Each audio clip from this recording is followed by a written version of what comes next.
à découvrir. Ne crains rien, je t'aime, je suis avec toi. Mon Messie suprême qui soutient ma foi. La sombre vallée n'a plus de terreur. L'âme consolée, je marche avec mon sauveur. Non, non, non, non, jamais tout seul, sans Jésus, non, jamais tout seul. Jésus, mon sauveur, me garde, jamais ne me laisse seul.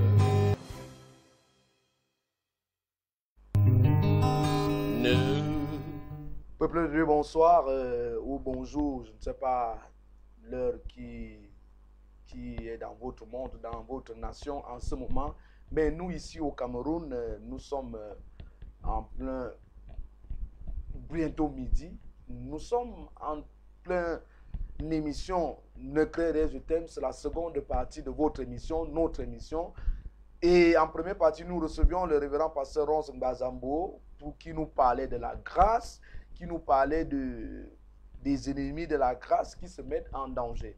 Alors, nous avions déjà fait l'introduction, nous avions déjà commencé l'émission. Sans toutefois tarder, nous allons accueillir le second invité de ce jour.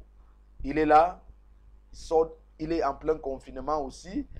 Il est joyeux, on voit les joues qui poussent, sont aussi en train de pousser. C'est un jeune garçon, il est marié. Pour toi qui es à la maison, qui est déjà en train de faire les calculs, il est déjà marié officiellement. Donc, il n'a plus de, il n'est plus un cœur prenable. Alors, il est là, c'est un pasteur, c'est un enseignant de la parole, c'est un docteur. Dieu lui a fait grâce d'être à la tête d'un ministère. Homme de Dieu, révérend pasteur Latte Daniel, bonjour. Bonjour, homme de Dieu. Très heureux d'être une fois de plus parmi vous. Nous saluons les fidèles téléspectateurs qui sont là.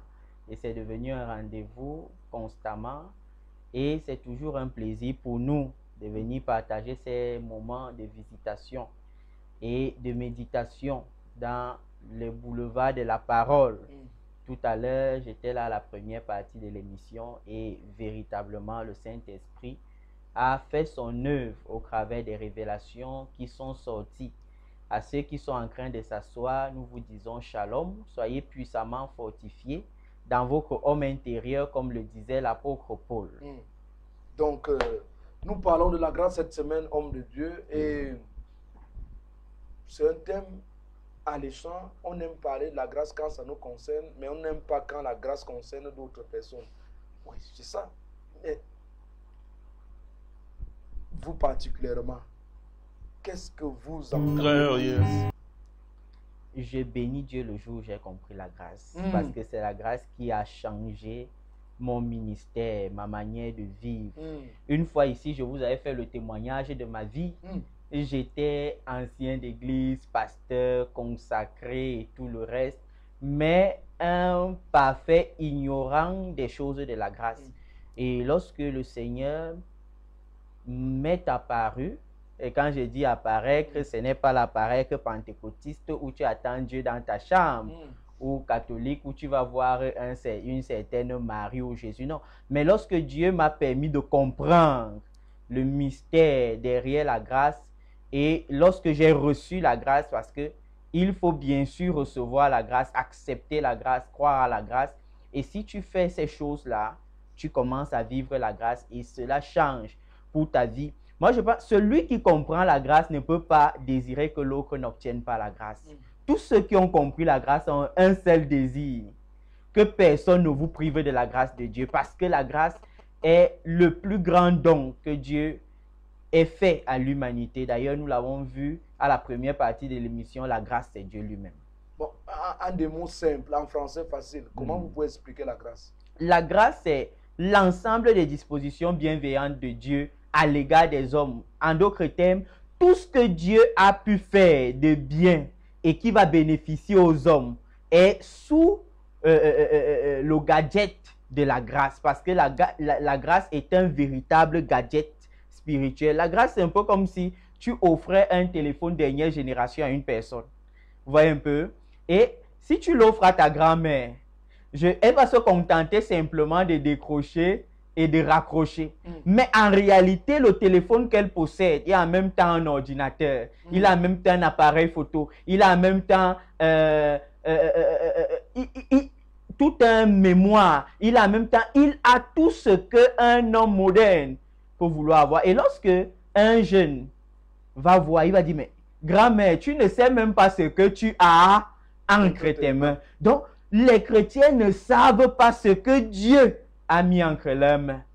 Ils se limitent juste à l'aspect, appeler, recevoir. Ils ne savent pas que derrière la grâce, il y a le pardon des péchés. Derrière la grâce, il y a les fleuves d'eau vive. Derrière la grâce, il y a la vie parfaite de Dieu. Derrière la grâce, il y a la communion avec Dieu. Derrière la grâce, il y a toute une famille. On disait d'ailleurs dans la première partie que la grâce est un paquet dans lequel il y a le salut. Exactement. Et le salut même qui est un paquet. Donc il y a tout, il y a le pardon, il y a ceci, il y a le mariage, il y a tout ce que les gens reçoivent. Homme de Dieu, je ne vous coupe pas. Allez-y. Une fois, je me baladais sur un groupe WhatsApp et puis quelqu'un avait envoyé la définition du mot salut en grec. Et lorsqu'il définit, c'était très beau, tous les mots qu'il disait. Et à la fin, je lui demande, est-ce que tu as même compris l'importance des mots que tu citais? Il me dit non. Et je lui dis, est-ce que tu sais qu'en grec, le mot salut est un packaging dans lequel on retrouve la protection, la sécurité, la grâce elle-même. Hein? Et tout un ensemble de faveurs. Donc, les enfants de Dieu parlent des choses qu'ils ne comprennent pas dans la vérité.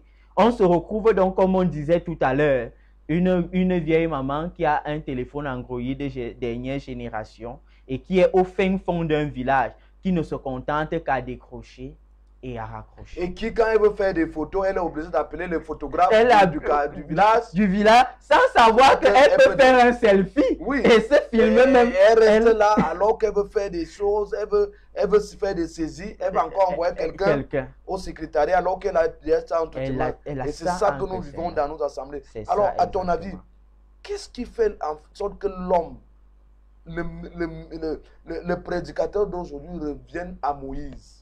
Retourne à Moïse, vers Moïse. Ou est recours à Moïse? Qu'est-ce qui fait ça? Je pense que le prédicateur d'aujourd'hui fait recours à Moïse parce que l'homme, en tant qu'homme, l'homme n'aime pas quand quelque chose lui échappe. Alors que Moïse est la seule personne. Et les lois de Moïse permettent de conditionner les hommes. Et les hommes aiment bien quand les gens sont sous leurs conditions, sous leurs ordres. Ils aiment dominer. Ils aiment dominer. Et je crois que c'est l'une des choses qui fait que les prédicateurs retournent toujours à Moïse. Nous ne voulons pas libérer les gens. Non, nous ne voulons pas les libérer. On aime les voir. Oui, parce que quand tu vas dire à quelqu'un que, ok, est-ce que tu sais que quand tu vas aller enseigner, par exemple, la grâce en disant Jésus est devenu notre grand frère et que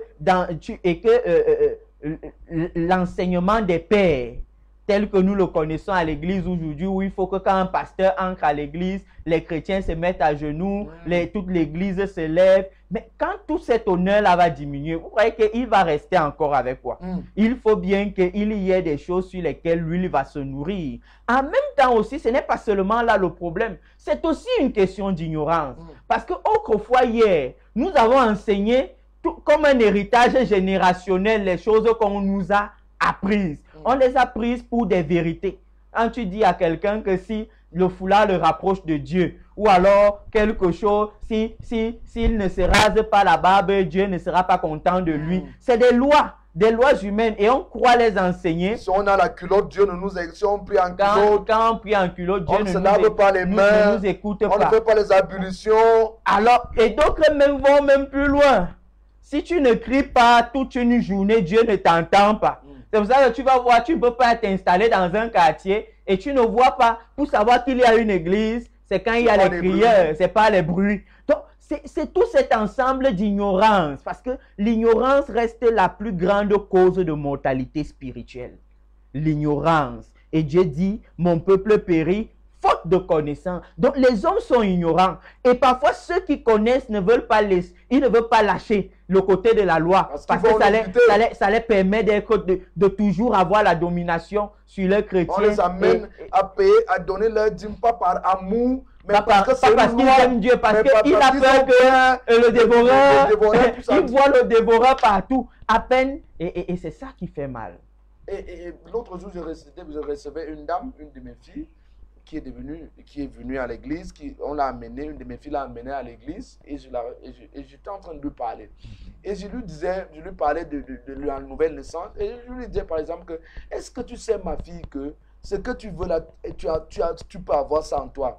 Et je lui disais par exemple que Marc 16, verset 17 à 19, voici les miracles qui accompagneront ceux qui auront cru, pas les pasteurs, pas les prophètes. Alors au lieu de venir vers moi, si toi tu avais déjà cru, toi-même tu allais chasser les démons. Ça allait t'accompagner. Ça allait t'accompagner. Et elle était stupéfaite. Quand je lui disais que tu as le pouvoir de marcher sur les vipères, les scorpions, pas le pasteur, mais les disciples du Seigneur, elle était, et ça retrouve ce que vous avez dit sur le manque de connaissances.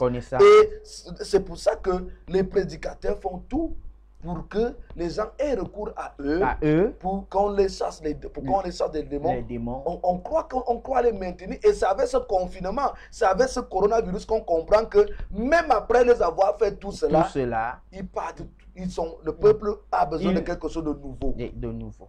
Et c'est quelque chose de nouveau, c'est le message de la grâce. Exactement. Et c'est ça, c'est dans ça. Homme de Dieu, moi j'ai cru par exemple dans le message de la grâce.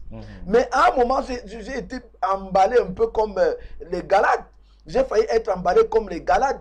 Genre, toutes ces théories, faire ceci, voilà 10 méthodes pour atteindre la perfection, 10 ceci pour atteindre ceci. On n'a pas compris que chacun a son expérience avec Dieu. On a entré dans tout ça. Et le Seigneur, depuis la fin du mois, depuis la fin d'année, m'a dit, mon fils, je t'ai appelé à vivre la grâce. Souviens-toi où je t'ai pris. Tu es toi-même un témoignage de la grâce et prêche la grâce. Amen. Et c'est dans ça que je suis retourné. Je dis toujours, quand un homme de Dieu m'appelle aujourd'hui, je lui dis que je viendrai prêcher la grâce. Si tu ne peux pas supporter le message de la grâce, mieux, tu ne m'invites pas. Exact. Alors, homme de Dieu, on dit, le sous-thème d'aujourd'hui, c'est les ennemis de la grâce se mettent en danger. Nous avons suivi comment le révérend pasteur Ronce Gazambo nous a parlé des ennemis de la grâce. Est-ce que parmi les deux catégories, c'est-à-dire ceux qui refusent d'accepter que le Seigneur Christ est mort sur la croix, ceux qui refusent que le Seigneur Christ est Dieu, ceux qui refusent qu'il n'enlève pas, il n'est pas mort, il n'est pas Dieu. Et maintenant, il y a une certaine catégorie, ceux qui acceptent qu'il est mort, mais qui disent que sa grâce est comme la grâce présidentielle, que non, il n'a pas enlevé tous les péchés, il a enlevé les péchés passés. Maintenant, les péchés que nous commettons aujourd'hui, ceux que nous commettons demain, bon, il a classé cela comme étant les ennemis de la grâce. Mais est-ce qu'à cette catégorie, tu peux ajouter d'autres? Je veux simplement dire que le grand constat qu'on fait, c'est que les ennemis de la grâce se trouvent même dans la maison de Dieu. Donc pas dans le monde. Pas dans le monde. C'est-à-dire que nous voulons aller voir dans les ennemis de la grâce, les autorités, les profondeurs, mais les ennemis de la grâce, ils sont même parmi les enfants. Dans la religion. Dans la religion.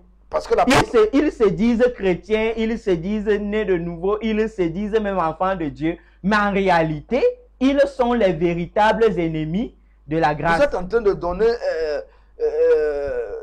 quelque chose de très pertinent là. C'est-à-dire, vous êtes en train de dire que les ennemis de la grâce, c'est-à-dire les ennemis du Seigneur Jésus-Christ, ne sont pas dans le monde, mais ils sont dans la religion. Ce sont même nos frères. La religion avec grand R. Oui. Vous allez voir que quand on vient avec la femme prise en flagrant délit d'adultère, qui la condamne? C'était les Juifs, non? C'était les Juifs. Les connaisseurs de la loi. C'est sur ça que mon émission d'hier, c'est sur ça que je précède. C'est eux-mêmes qui la condamnent. Comme voilà ce que la loi dit. Parce que pour l'homme, c'est-à-dire que, comme l'homme de Dieu le disait tout à l'heure, les gens ne veulent pas admettre que quelqu'un a obtenu de la part de Dieu une certaine grâce. Vous voyez, et c'est là où Jésus dit, mais si vous saviez que vous n'êtes pas différent de cette femme, c'est que vous ne serez pas en train de désirer sa mort. Que celui parmi vous qui n'a jamais commis de péché, qu'il prend le premier la pierre et qu'il lance. Vous voyez, les premiers ennemis même de Moïse et de la loi étaient même parmi ceux qui brandissaient la loi. Les premiers de ceux qui ne pratiquaient même pas la loi étaient là parmi. C'est-à-dire que ceux qui combattent la loi, la grâce, sont dans l'église. Il suffit de voir simplement leur vie. C'est des gens haineux, plein de haine. Je vous assure, quelqu'un qui brandit la loi et vous prend la loi de la sainteté, quand vous regardez bien sa vie, il a peut-être qu'il ne tombe plus dans l'impudicité, dans l'adultère, mais va aller trouver la haine, ça, le problème, la méchanceté, ça, le problème, la jalousie. Il est toujours prêt à maudire. Il est bien devenu pasteur. Mais à côté, ici, là, il y a l'amour. Mais plus, à là devant, il y a toujours, il veut maudire, il veut maudire, il veut maudire. Il a toujours les critiques, il y a l'envie, il y a tout. C'est-à-dire que nous sommes devenus, comme l'homme de Dieu, des zombies pour nous-mêmes et pour nos semblables. Des monstres sur le plan spirituel. En sorte que nous ne ressemblons même plus à Dieu. Dieu même parfois regarde les églises et dit que ceci, ce n'est pas moi qui et parfois même ces pasteurs qui prêchent ça, ils ne tombent pas peut-être dans l'adultère avec les femmes, mais ils se masturbent, ils regardent des films pornographiques, ils se disent qu'ils ne trompent pas parce qu'ils ne couchent pas avec d'autres femmes. Et c'est là que le Seigneur a redéfini les choses dans Matthieu chapitre 5. Il dit que vous avez appris qu'il a été dit, mais moi je vous dis. Quand tu regardes même les standards de Dieu pour la pureté, c'est des standards qu'aucun homme ne peut mettre en pratique. Parce que quand il dit que je vous dis, celui qui regarde une femme avec la pensée, ils ont déjà commis l'adultère. Donc tu mérites la mort. Ça c'est seulement pour celui qui regarde. Mais la femme même qui traversait là et qui ne te regardait même pas, puisqu'on ne commet pas l'adultère seul, aux yeux de Dieu, elle est en adultère avec toi. Elle va mourir, elle ira au ciel, elle saura qu'elle n'a jamais commis adultère. Alors que dans le cœur de tout le monde du quartier, Dieu vous a vu dans des lits en train de coucher. Même le meurtre, on est en train de dire, oh, il a tué, il a fait ceci, mais on ignore. On peut même encore aller plus loin. On peut encore aller plus loin. Jésus dit, si un homme obéit à toutes les lois, mais il désobéit à une seule. Ouais. Et généralement, quand on parlait des lois, nous on voit seulement les 10 commandements. Hein. Après les 10 commandements, il a commencé par les lois. Il y a 10 commandements et il y a les lois. Il y avait les lois de société, les lois de et il y a les ordonnances même. C'est-à-dire que pour Dieu, il n'y a pas d'accord avec faute. Et ça, c'est ce que Moïse a dit. J'ai eu 633 lois que j'ai respectées, mais Seigneur, celle-ci, je n'ai pas pu. Et puis Dieu dit que bon, il s'est quand même battu, on le repêche. Dieu ne repêche pas les hommes. Soit tu comprends la grâce, soit tu es ennemi de la grâce et tu t'exclus de la grâce. Oui. C'est de manière automatique. Il n'y a pas. Donc, pour ceux qui croient que ils seront... Prenons même un peu le cas de Marie, mère de Jésus. La Bible dit d'elle qu'elle était vierge. Le mot vierge en Israël ne veut rien dire. Les vierges, ce n'est pas ce qui manque. C'est la culture chez eux d'être vierge. Donc quand Marie dit, moi je suis vierge, l'autre voisine aussi dit, moi aussi, je suis vierge. Tu as fait quoi de particulier? Tu n'as rien fait d'extraordinaire. Donc nous avons véritablement un problème. C'est que Dieu doit nous faire grâce de comprendre ces choses. Ah oui. S'il ne nous fait pas grâce, mais je pense qu'il permet des moments comme ceci. Pour révolutionner. Pour que les gens changent leur mentalité. Parce qu'il faut dire qu'en ce qui concerne les maîtres hommes de Dieu, le Seigneur dit, vous avez appris qu'il a été dit, tu ne tueras point. Mais moi, je vous dis, quiconque se met en colère contre son frère a déjà tué. Nous exhortons les uns les autres à aller relire Matthieu chapitre 5. Est-ce que les gens ne comprennent pas que par là, Jésus était en train de montrer que par les œuvres de la loi, tous les exemples qu'on a cités, aucun homme ne peut prétendre à la vie divine. Et ceux qui prêchent même une quelconque sanctification là, ceci, qui n'a rien à voir avec la Jésus-Christ, c'est d'abord Jésus-Christ qui est notre sanctification.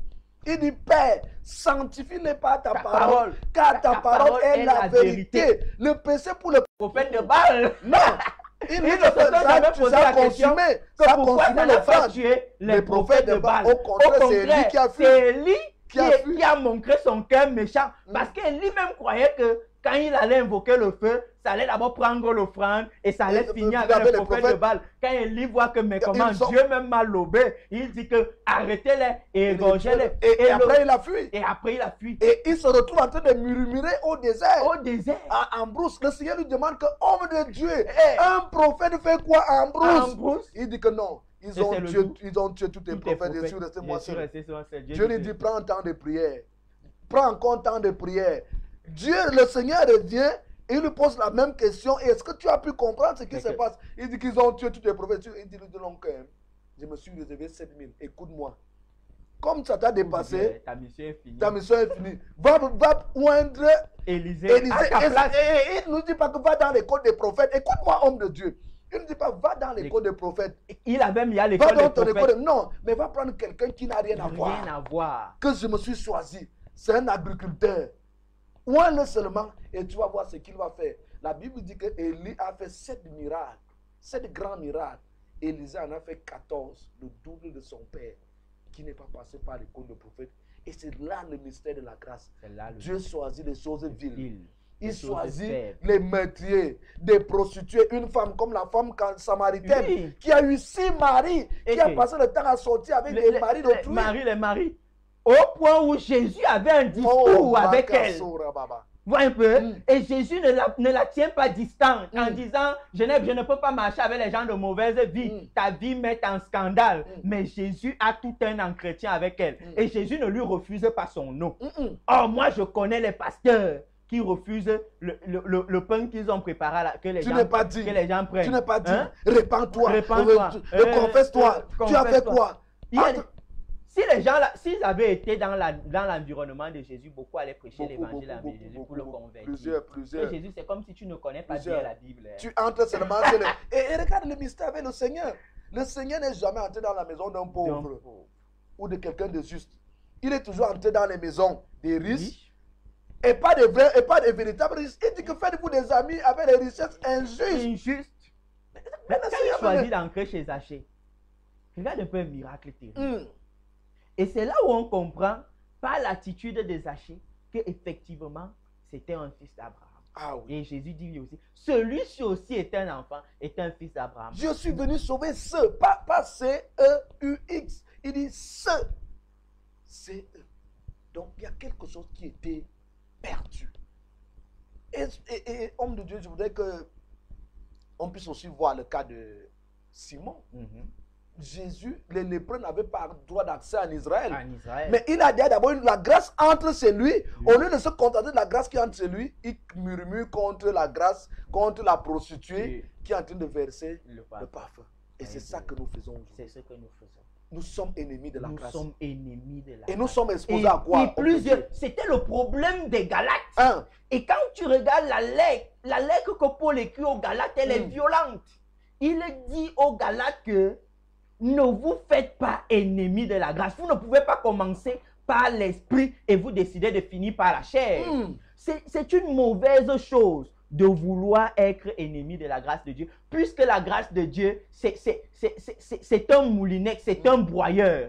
Ça va te broyer. Et c'est pour cela que tous ceux qui se sont constitués en ennemis de la grâce, il suffit de regarder leur vie. Ce sont des enfants de Dieu sur l'étiquette, mais dans le fond, ils sont restés les fils du diable. Ils ont eu la transformation que les fils du diable. Ah bon? Oui, quand Jean-Baptiste dit race de vipère, c'est quoi une vipère? C'est un animal qui, lorsqu'elle a besoin de changer, change d'écaille. Elle se mue. Mais le venin est resté terrible. Le venin et quand elle a besoin de manger, tu peux me l'apporter. Quand tu trouves celui-là en train de voir comment est-ce qu'il va traverser les hommes pour aller coucher avec une femme. Parce qu'il ne veut pas qu'aux yeux des hommes, il perde son petit manteau, la petite dignité de sainteté. C'est-à-dire qu'ils sont devenus plus rusés au mal. Et Paul les appelle, ils sont ingénieux au mal. Paul a d'ailleurs dû réprimander l'apôtre Pierre. Il lui dit que Pierre, mais c'est quoi ce comportement? Quel genre de comportement? Devant les hommes, tu as deux faces. C'est des hommes qui ont changé de peau. Vous les voyez là, les foulards sont là. Mais à l'intérieur, il n'y a aucune place pour Dieu. C'est la haine, c'est les jalousies. Il se fâche même quand Dieu bénit quelqu'un. Et il s'étonne. C'est-à-dire que son plus grand étonnement, c'est que celui même que Dieu a béni, là, n'a pas une vie qui ressemble à sa vie. Et il ne veut pas comprendre que c'est par grâce que Dieu fait toutes choses. Tout est grâce. Et comme il s'est constitué un ennemi de la grâce, il ne peut que pleurer seul dans son coin. Mais si nous ne nous soumettons pas à la grâce, nous nous perdons nous-mêmes. Alors, vous avez dit que les ennemis de la grâce s'exposent à quoi? Les ennemis de la grâce s'exposent non seulement sur leur terre à une vie de tristesse, à des prières vaines et inutiles. Vous allez les voir, c'est des gens qui, d'ailleurs vous êtes pasteur, il y a des gens qui viennent chez vous, je prie beaucoup, pasteur. Il te montre ses genoux. Effectivement, il prie. Hein? Les genoux ont déjà noirci. Mais il n'est pas exaucé. Parce qu'il ne comprend pas que c'est par grâce que Dieu nous exauce. Ma devise d'ailleurs, c'est tout est grâce. Tout est grâce. Donc, vous allez voir. Et un homme pareil, il sera aigri. Aigri à l'église quand il entend le témoignage d'une sœur qui vient d'arriver à qui Dieu a accordé une grâce. Il se dit, mais pourquoi Dieu ne voit pas tous mes efforts, tous mes ceci? Il ne comprend. Il s'est constitué un ennemi de la grâce. Et on a tellement d'ennemis de la grâce. Même entre les hommes de Dieu. Ah oui. Oui, tu vois quelqu'un, il a commencé le service de Dieu depuis. Mais il te voit venir aujourd'hui, à peine tu es venu, Dieu te fait grâce. Le prophète, j'en parlais hier soir, il commence à te jalouser. Il veut t'empoisonner. Il veut te tuer. Est-ce que quelqu'un peut commencer après? Après, c'est lui qui sabote ton nom. Il dit que, est-ce que vraiment, nous qui avons fait déjà 50 ans dans les choses aussi, vous croyez que le prophète, on doit... Est-ce que Dieu bénit comme ça? Vous connaissez comment Dieu bénit? Dieu pour bénir quelqu'un, il a besoin de quoi? Oh, man. Il est lui-même Dieu. Il n'a que besoin de lui-même. Et nous devons savoir, nous sommes arrivés à une époque où la transition de Marie doit s'opérer. Marie n'a pas obtenu ce qu'elle a obtenu de la part de Dieu parce qu'elle était vierge. Le mot vierge ne veut rien dire. Et nous devons comprendre que c'est bien si tu es saint. Si tu es vierge. C'est bien si tu es vierge. C'est bien, tout ça est bien, mais ce n'est pas ça. L'ange a dit à Marie, une grâce t'a été faite. C'est la grâce qui a fait de Marie ce qu'elle est devenue. Elle n'a pas enfanté Jésus parce qu'elle était... Non, elle a reçu de Dieu une grâce. Et c'est la grâce qui rend les choses impossibles possibles dans nos vies. En dehors de la grâce, il n'y a aucun autre principe. Quand je disais que j'étais pasteur, à un moment, parfois, tu es là, tu te plains. Pourquoi l'église ne croit pas? Pourquoi ça n'avance pas? Après, tu peux suivre un homme de Dieu qui vient quelque part. Il brandit les œuvres de la loi. Je suis devenu ce que je suis devenu parce que j'ai dormi à la montagne. J'ai prié 40 jours de jeûne et prière. Je t'assure, dans ta bêtise extrême, tu finis d'écrire tout ça. Tu prends aussi, tu vas te coucher sur la montagne. Tu dors, tu fais tout ce qu'il a fait. Et puis tu n'obtiens rien. Si un homme te dit ça, il sait que ce n'est pas avec Dieu qu'il travaille. Il doit te dire ça avec quoi il travaille. Tous ceux qui travaillent avec Dieu, ce n'est que la grâce. Et même dans le jeûne de prière. Même dans le jeûne, si Dieu ne fait pas grâce dans ton jeûne, ça ne sert à rien. Alors, n'enseignez pas nos expériences aux gens. Non. Faisons des témoignages, mais disons aux gens d'avoir une relation avec la grâce. Et la grâce est liée à la connaissance. C'est-à-dire que tous les domaines dans lesquels tu ne peux pas œuvrer dans la grâce est simplement le signe que tu es ignorant dans ce domaine. Et chaque fois que Dieu veut t'amener à un degré de grâce supérieur, il t'apporte d'abord les eaux vives de cet endroit. Parce que ce n'est que quand il y a eau vive qu'il y a manifestation d'une grâce. Donc, les gens sont aigris parce qu'il voit les autres œuvrer dans une Et grâce. c'est ça qui a fait Jean-Baptiste. Oui. Il a été un homme aigri. Il a été un Parce homme qu'il a aigri. vu, parce qu'il est parti en brousse, il mangeait il les demande à sauterelles. Jésus. Il Il voit était lancé là-bas. Il voit le Seigneur Et lui c'est manger, comme si il tu boit. m'oublies. Il demande que tu es sûr que c'est toi que je C'est dois toi. attendre. Oh, Bien, c'est lui qui je l'a dois annoncé, encore le regarder Seigneur. mon téléphone. Dieu C'est lui va qui a me annoncé le buter. Seigneur. Parce que quoi? Il est aigri, il ne comprend pas la grâce. Et qu'est-ce que Jésus envoie les preuves de la grâce. Allez lui dire. Moi, je ne les suis pas toi. Les Vis en morts brousse, ressuscitent, mange les les malades mange vivent. les- Comme les- toi, les- tu t'es exclu de la Mange les grâce. sauterelles. Tu t'es exclu de la grâce. La Moi, grâce je est mange, plus- moi, je mange, j'entre chez les risques. Et je fais ce que je fais mon œuvre. Et c'est ça, homme de Dieu, beaucoup ont raté leur bénédiction en disant que, oh, tel est Rosicrucien, tel est ceci, et ceci. l'argent qu'on vient mettre dans l'offrande, dans le tronc, là, tu sais que ça vient Ça d'où? vient d'où? Est-ce qu'il y a même d'abord un argent propre? Il n'y a, pas un argent il n'y a propre. pas un argent. Le billet de 10 000 qu'on vient mettre dans ta poche là, ça sort peut-être d'un braqueur. Ok. Et un braqueur a donné à sa femme est partie payer les choses sur une baille à Msalam et la baille à Msalam est dans ton église. Et dans ton église. Est-ce qu'il y a un argent propre? Il même n'y a d'abord? pas un argent propre. Il faut que les gens comprennent, il faut qu'on révolutionne les choses. Les choses. Et j'ai dit, ça me coûtera ce que ça me coûtera, ça ne me coûtera même rien. Rien. Je prêcherai l'évangile de Il la grâce. vaut mieux prêcher la grâce Oui. jusqu'aux derniers Oui. instants de sa Oui, vie. oui, Étienne oui. a prêché la grâce. Il a même relâché la grâce. Il aurait pu dire, Seigneur, impute-leur. Mais il a compris que Dieu m'a fait grâce. Et il a fait grâce. Il a dit, ne leur impute pas. À la fin, Jean-Baptiste est parti être Oui. nourri par Hérode. Je vais vous dire quelque chose.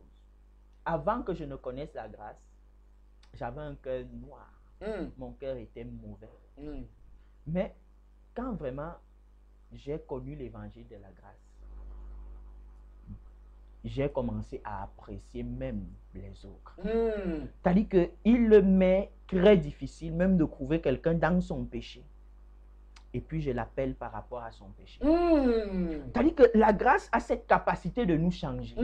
C'est ce qui faisait, et c'est ce qui explique pourquoi quand on vient accuser la femme adultère, Jésus écrit sur le sol. Pourquoi il ne veut pas que de telles choses demeurent dans son cœur. Il sait que le sol a la capacité, on peut tout effacer quand on écrit sur le sol. C'est-à-dire que ceux qui ont même encore un mauvais jugement, une mauvaise appréhension sur les autres, ceux qui jugent, qui condamnent et tout, c'est ceux qui n'ont pas compris la grâce. Ah, oui. Ceux qui comprennent la grâce savent que quand tu ne vois pas l'autre atteindre, c'est qu'une grâce ne lui a pas La encore été grâce faite. croit à la transformation. À la transformation. Donc, nous avons besoin de cette grâce dans tous les domaines de notre vie. Et c'est très important. Ah oui, homme de Dieu, véritablement, je suis fier par rapport à ces émissions depuis lundi. Parce que, et j'ai fait un constat, c'est que quand un homme de Dieu entre dans la loi, il perd sa puissance. Automatiquement. Parce qu'il y a des hommes de Dieu, dès qu'il va arriver quelque part, il voit celui qui croit. Parce que le Seigneur Jésus dit, par exemple, celui qui croit en moi fera de plus grandes choses. Il y a des hommes de Dieu qui disent que, est-ce que Jésus même a fait ce genre de miracle? Mais Jésus a dit que celui qui croira peut faire de plus grandes. Quand j'étais pasteur sous la loi, il y a des moments où quelqu'un t'explique son cas. Après, tu juges son cas par rapport peut-être à ta vie cette semaine. Tu dis, bon, comme je n'ai même pas très bien vécu, je vais d'abord aller me préparer. Me purifier. Et se préparer là, c'est que tu vas prendre un temps de jeûne, tu le renvoies 3 jours après. Non. Quand tu es sous la grâce, tu quittes ce genre de contraintes. Et tu sais que ce n'est pas par toi-même que tu peux faire ça. Il y a d'autres même qui partent se laver. Parce que quand un cas arrive, comme j'ai dormi avec ma femme la nuit, on a eu des rapports, je dois me laver. Ils croient que l'eau va les laver. Une fois que l'eau va les laver. Non, même si tu ne te laves pas, va imposer les mains. Ce n'est pas toi. Ce n'est pas toi. Oh. Et la capacité de leur... c'est toujours une grâce. Tout est grâce. Ils croient que d'autres vont aller porter la soutane, même en culotte. Même en culotte, tu peux, même en short, les démons ne partent pas par la soutane, par le pantalon. Les démons partent parce que tu es revêtu de la grâce. Homme de Dieu, il faut véritablement que nous sachions que l'Église a besoin de retourner à la grâce. Alors, on va bientôt clôturer notre émission qui a tellement été animée. On dit aujourd'hui que les ennemis de la grâce sont exposés à un danger. Et il y a un danger dehors. Coronavirus, il y a un danger dehors, la maladie est dehors, la mort est dehors. Regarde un peu, homme de Dieu, avant que tu nous clôtures. Le Seigneur Jésus-Christ dit que je vais venir. Il dit par exemple il dit à, le Seigneur Jésus-Christ dit, il dit à, quand le peuple d'Israël devait sortir de l'Égypte, quand le peuple d'Israël devait sortir de l'Égypte, il dit que vous prendrez le sang du mouton, vous mettrez sur les linteaux de la porte. L'ange va seulement regarder le sang, il ne va pas regarder vos prières, il ne va pas regarder vos dîmes. Il ne va pas regarder ce que vous êtes en train de faire. Peut-être même que quelqu'un il était en train de compter le fruit du vol. Il venait de voler dans la maison d'un Égyptien, mais il a quand même mis le sang. Il dit que il est même là couché dedans avec une Égyptienne. Parce que l'ange ne va pas regarder ça. Non, l'ange ne va pas regarder ça. L'ange ne va pas regarder, même si un Égyptien prenait le sang du mouton, il ne va même pas regarder la nationalité de la personne qui a mis le sang. Non, l'ange avait un seul problème, localiser le sang. Donc, dit que même si un Égyptien remettait, alors toi, même n'importe qui, l'ange devait regarder le sang. Et maintenant, l'ange regarde seulement le sang qui est la grâce. Alors, homme de Dieu, est-ce que tu peux clôturer, est-ce que tu peux conclure avec des mots venant du Saint-Esprit ce sujet que nous avons cette semaine et ce sous-thème de ce jour? Chaque fois que Paul priait pour l'église, Paul ne demandait pas le travail, le mariage, les voyages, la santé, tout ce que nous demandons aujourd'hui.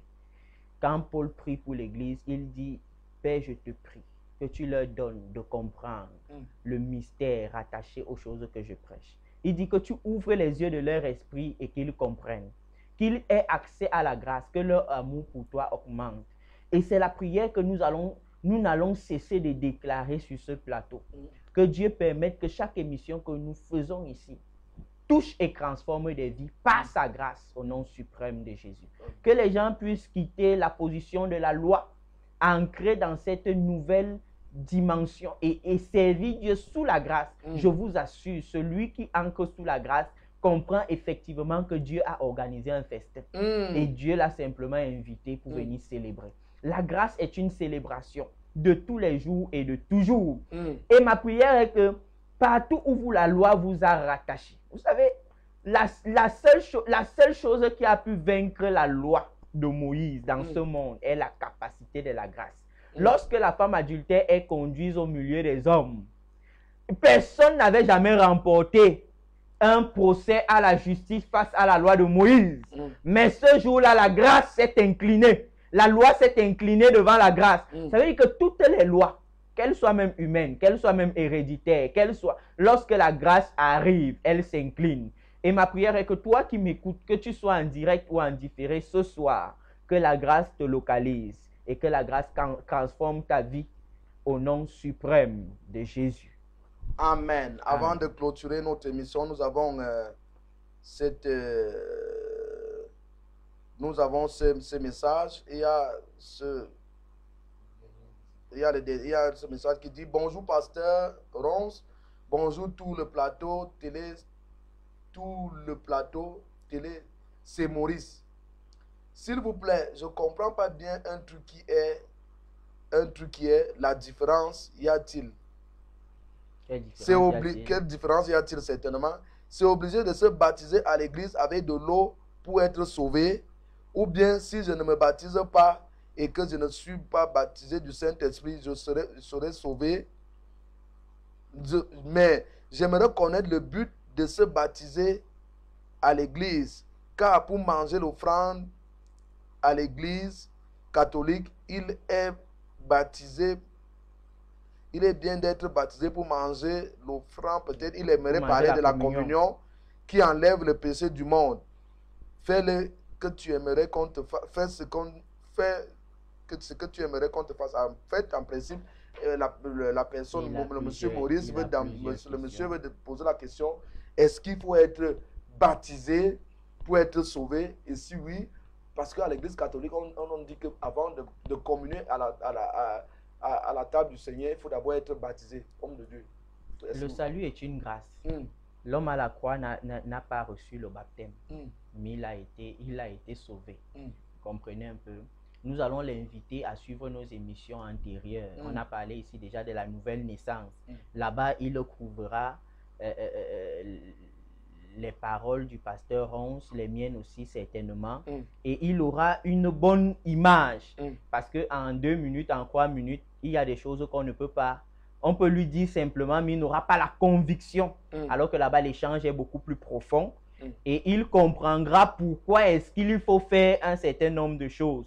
En réalité, là-bas je dis que il faut même d'abord naître de nouveau avant de recevoir le baptême. C'est celui qui est déjà né de nouveau qui décide donc d'aller s'engager pour Dieu.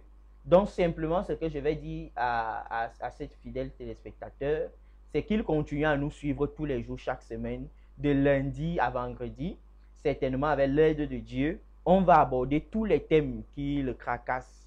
Et s'il voudrait vraiment une profondeur dans les échanges, il peut se rapprocher d'un de nous particulièrement et nous allons lui apporter ce dont il a réellement besoin. Ah ok, cher Maurice, vous avez le numéro qui est affiché au bas de l'écran. N'hésitez pas à nous appeler. Peut-être on n'a pas pu répondre à votre préoccupation. Il a trop de préoccupations. Oui. Donc, ils sont des grands enseignements. Appelez-nous même après Il ne suffit pas de dire oui. On pourra vous donner des enseignements dessus. Alors nous sommes en train de clôturer cette émission avec 2 Corinthiens chapitre 3, verset 14 à 17 qui dit « Mais leur intelligence s'est fermée et jusqu'à aujourd'hui, quand ils lisent les livres de l'Ancienne Alliance, c'est-à-dire l'Ancien Testament, le même voile est encore là.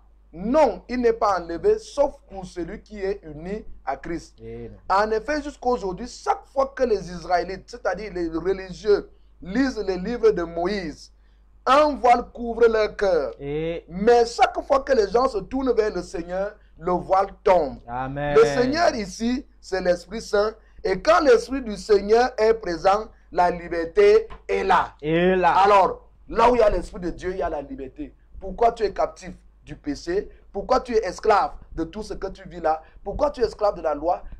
Parce que le voile demeure toujours là. Tu lis Moïse. Tu t'appuies sur l'Ancien Testament. Tu t'appuies sur la loi pour vivre, sur ce que le pasteur dit, sur ce que la religion dit, sur ce que la tradition dit.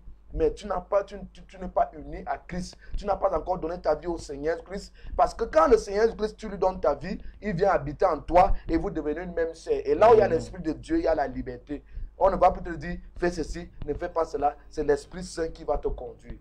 Alors toi qui nous as écoutés, et tu veux devenir une seule chair avec le Seigneur Christ, tu veux accepter la grâce, tu étais ennemi de la grâce hier, aujourd'hui tu veux être ami de la grâce, c'est simple, donne ta vie au Seigneur Christ. Si tu veux le faire et tu veux marcher avec lui, n'hésite pas de nous contacter par le numéro qui est affiché au bas de l'écran ou aller dans notre page Facebook Excel Discord Télève, Excel sans C mais avec X, tu auras toutes nos émissions et tu pourras nous écrire via Messenger. Va aussi dans YouTube, tu auras nos émissions et nous allons te conduire par des enseignements. Et dès que tu es convaincu, toi-même tu demanderas l'eau du baptême parce que la Bible dit, celui qui croira et qui sera baptisé sera sauvé. Donc après le salut, c'est le salut produit, la foi produit en nous l'envie de nous baptiser et le baptême produit la foi et le baptême produisent en nous le salut. Tout ça dans la grâce. Que le Seigneur bénisse tous ceux qui prennent la peine de nous écouter. Que le Seigneur se souvienne du porteur de vision, le révérend pasteur Rons Ngazambo. Que le Seigneur bénisse le technicien Brice Lambeau, le grand technicien qui veille jours et nuits pour que les appareils, sous le contrôle du Saint-Esprit bien sûr, pour que les appareils et les émissions soient parfaites. Que le Seigneur bénisse tous les hommes de Dieu qui viennent ici tous les jours. Que le Seigneur bénisse l'homme de Dieu qui est là, le révérend pasteur Lateux. Que le Seigneur bénisse toutes les nations. Que le Seigneur bénisse Excel Discord Télévision. Que le Seigneur bénisse le Cameroun, la nation des vrais adorateurs. À demain, à la même heure. Shalom. Je t'aime. Je suis avec toi.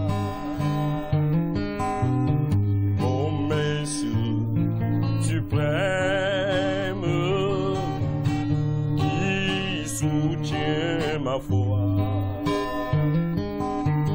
La sombre vallée n'a plus de